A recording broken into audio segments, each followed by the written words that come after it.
Newton, তিনি আবিষ্কার করলেন মাধ্যাকর্ষণ শক্তিকে।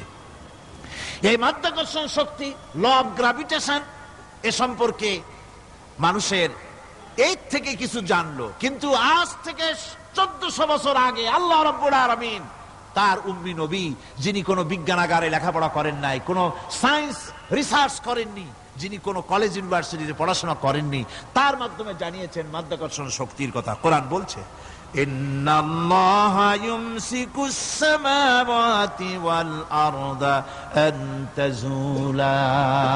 এই পৃথিবী এবং সমস্ত গ্রহ উপগ্রহকে আল্লাহ পাক বলছেন, আমি এমন এক শক্তি দিয়েছি যে শক্তির মাধ্যমে একটা আরেকটাকে আকর্ষণ করে রাখছে।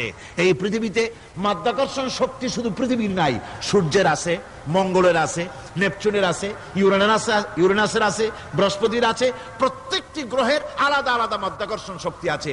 আর এই শক্তির বলে একটা আরেকটাকে টেনে ধরছে, যাতে করে বিচ্ছিন্ন হয়ে না যায়, যাতে করে ধ্বংসপ্রাপ্ত না হয়। এগুলি আল্লাহ পাক এই তথ্যগুলি কোরআনে কারীমের মধ্যে বলেছেন। ফলে মরিস বুকাইলির মতো লোক, যিনি ফরাসি দার্শনিক, তিনি বলেছেন দুনিয়ার সমস্ত বিজ্ঞানীদের থিওরি হচ্ছে এই, যে বিজ্ঞানের কোনো থিওরি ফাইনাল নয়। আজ একটা হচ্ছে, কাল সেটাকে পরিবর্তন করে নতুন আরেক থিওরি আসতেছে। কিন্তু কোরআনে কারীমের মধ্যে আমি, কে বলতেছেন এ কথা? না না না, মরিস বুকাইলি বলছেন, কোরআন শরীফের ভিতরে আমি যে বিজ্ঞানের তথ্য পেয়েছি, থিওরি পেয়েছি, তার কোনো পরিবর্তন আজও হয় নাই, ভবিষ্যতেও হওয়ার কোনো সম্ভাবনা নাই। মরিস বুকাইলি মনে করেছিলেন বেদ আর বাইবেলে যেমন ভুল আছে, কোরআন শরীফে ওই রকম ভুল আছে, নাউজুবিল্লাহ। সেই জন্য তিনি আরবি শিখলেন কোরআন বোঝার জন্য, ভুল ধরার জন্য। কোরআন শিখলেন কি জন্যে? ভুল ধরার জন্য। আর এমন শেখা শিখছেন, ওই আরবি শিক্ষা মানে আমাদের দেশের লোকদের মতো আনাকুম জানাকুম শেখে নাই, ভালো করেই শিখছে, ভালো করেই মুখস্থ করেছেন, তার ভালো করে আরবি শিখেছেন, তারপরে কোরআন শরীফ পড়েছেন, তারপরে তিনি এ কোরআন পড়ে তেলাওয়াত করে বুঝে এরপরে তিনি বই লিখেছেন the Bible, the Quran and science. এই বইয়ের মধ্যে তিনি পরিষ্কার লিখেছেন, কোরআন পড়লাম, এর ভিতরে একটা নকতা দেওয়ার, একটা কলমের ফোঁটা দেওয়ার জায়গা কারো নাই। কোরআন নিঃসন্দেহে মহান স্রষ্টা আল্লাহ রাব্বুল আলামিনের মানুষের বানানো কিতাব, এটা হতে পারে না। সুতরাং কোরআন শরীফের মধ্যে আল্লাহ পাক সব কথা বলে দিয়েছেন। বিজ্ঞানের সাথে কিন্তু কোরআনের সংঘর্ষ নাই। অনেকে মনে করে যে বিজ্ঞান আর কোরআন এর মধ্যে বিরাট সংঘর্ষ। না, বিরাট সংঘর্ষ নয়, দুই একটা পয়েন্টে সংঘর্ষ থাকতে পারে। অধিকাংশ ব্যাপারই বিজ্ঞান, আমি মনে করি বিজ্ঞানের আবিষ্কার যত বাড়বে, কোরআন বোঝা মানুষের জন্য তত সহজ হবে। এটা আমার ধারণা, এটা আমার ধারণা। বিজ্ঞানের সাথে দুই একটা পয়েন্টের উপরে সংঘর্ষ আছে, যেমন চন্দ্র এবং সূর্য সম্পর্কে, সৌরজগৎ সম্পর্কে Copernicus, Kepler, Galileo, Newton, Einstein মহাশূন্য সম্পর্কে যে সব বক্তব্য রেখেছেন, সেসব বক্তব্যের সাথে কোরআন শরীফের কিছুটা বৈপরীত্য রয়েছে। যেমন কেউ বলেছেন সূর্য ঘোরে, পৃথিবী স্থির, কেউ বলে সূর্যের চতুর্দিকে পৃথিবী ঘোরে, কেউ কয় চন্দ্র ঘোরে, কেউ কয় আমরা কি আর বসে থাকি, আমরাও ঘুরি। কিন্তু আসলে ঘোরেটাকে কে ঘোরে, এ ফয়সালা কে দেবে? কে দিবে বলুন তো? হ্যাঁ, ঠিক বলেছেন, আল্লাহই দিবেন, কারণ এগুলি সৃষ্টি করেছেন কে? এবার শুনুন, এই বিতর্কের মীমাংসা আল্লাহ পাক করছেন কোরআনে কারিমে বহু আগে।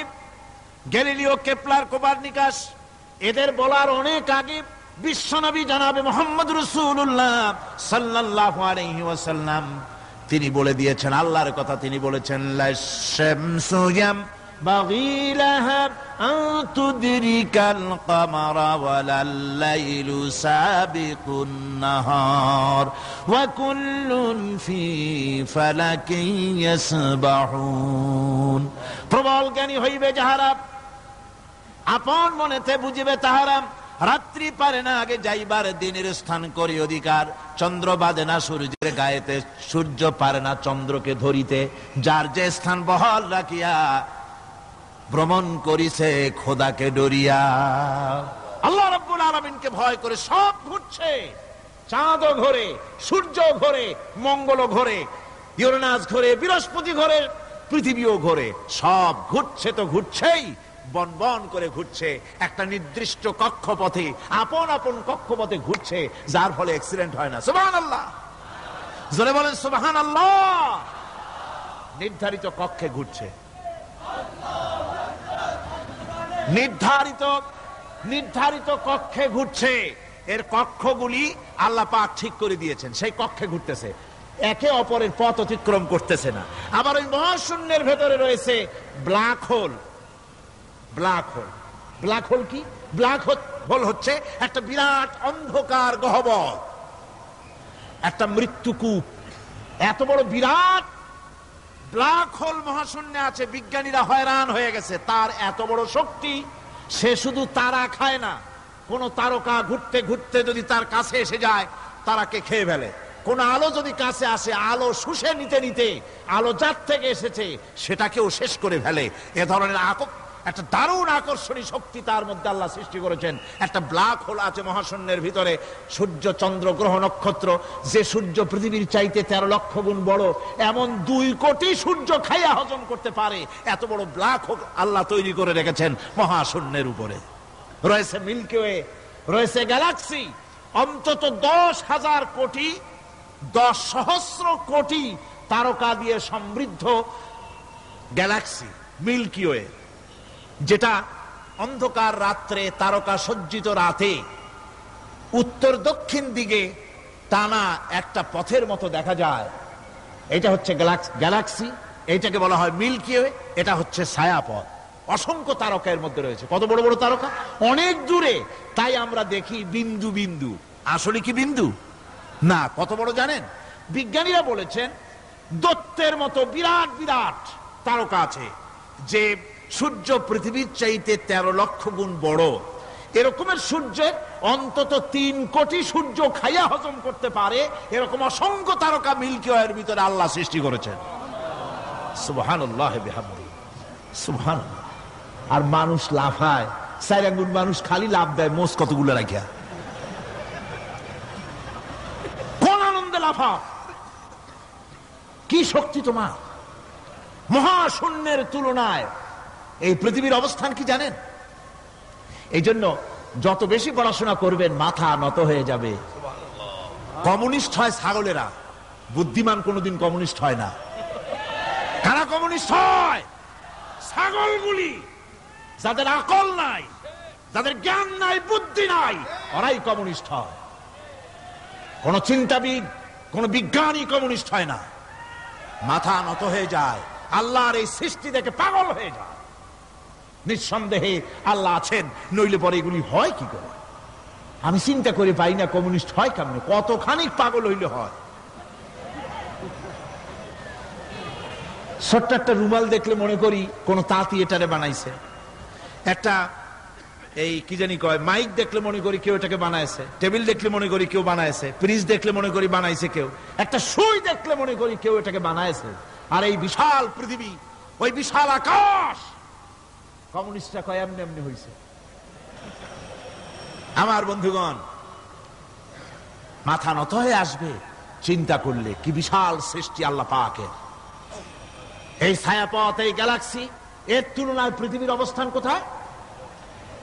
পৃথিবীর অবস্থানটা হচ্ছে, আমার হাতে এটি একটি কলম। এই কলমটা কাগজের উপরে আমি যদি এই নিপটা রাখি, কাগজের ভিতরে নিপে যতটুকুন জায়গা টাচ করবে, মহাশূন্য গ্যালাক্সি মিল্কি ওয়ে, আল্লাহর ওই মহাশূন্যের তুলনায় পৃথিবীর অবস্থান একটা কলমের নিপে যতটুকুন জায়গা নেয় এর থেকে বেশি নয়। এই যদি হয় পৃথিবী, তাহলে সেই পৃথিবীর মানুষ আপনি, আপনি কতটুকুন? সলিমুদ্দি বসিরুদ্দি খালি লাফায়। আমার বন্ধুগণ, লাভ কি? লাভের চোটে বলে হ্যান করেঙ্গে তেন করেঙ্গে, লাঠি কে আন্দার মুগুর ভরেঙ্গে। কয়দিন পর শোনা যায় শীত হয়ে পড়ছে, কিছু নাই। সুতরাং আল্লাহ পাকের অসীম সৃষ্টি জগৎ, এর সঙ্গে বিজ্ঞানের সংঘর্ষ কম, 2-1টা পয়েন্টে আছে। বাকি সবগুলিতে বিজ্ঞানের আবিষ্কার যত বাড়তেছে, আল্লাহরে চেনা, সৃষ্টি জগৎকে জানা মানুষের জন্য তত সহজ হচ্ছে। আর রহমান আল্লামাল কোরআন, কোরআন শিখিয়েছেন আমাদেরকে রহমান। এমন নিয়ামত দিয়েছেন যার মধ্যে সব আছে। মানুষ সৃষ্টির ব্যাপারে, মানব সৃষ্টির ব্যাপারে নির্ভুল তথ্য যদি পেতে হয় তাহলে কার কাছে যাব? জোরে কোন। আল্লাহর কাছে যেতে হবে। আর আল্লাহর কাছে না যাইয়া মানব সৃষ্টির রহস্য যদি জানতে যাই ডারউইনের কাছে, তাহলে আপনার মামু হবে সুন্দরবনের বান্দরেরা। ঠিক কিনা? বান্দরেরা হবে মামু, শিম্পাঞ্জি ওরাং ওটাং হবে আপনার নানা আর দাদা। তার কারণ ডারউইন সাহেব বলেছেন মানুষ এর পূর্বপুরুষ হলো বাঁদর, শিম্পাঞ্জি, ওরাং ওটাং। এটা হলো তার থিওরি অফ ইভলিউশন। এই বিবর্তনবাদের থিওরি পেশ করতে গিয়ে তিনি বলেছেন মানুষ হলো বান্দরের জাত। আরে বেটা, তুই বান্দরের জাত। নিজের লেজ কাটিয়া সকলের লেজ কাটা আরম্ভ করতে যাচ্ছে।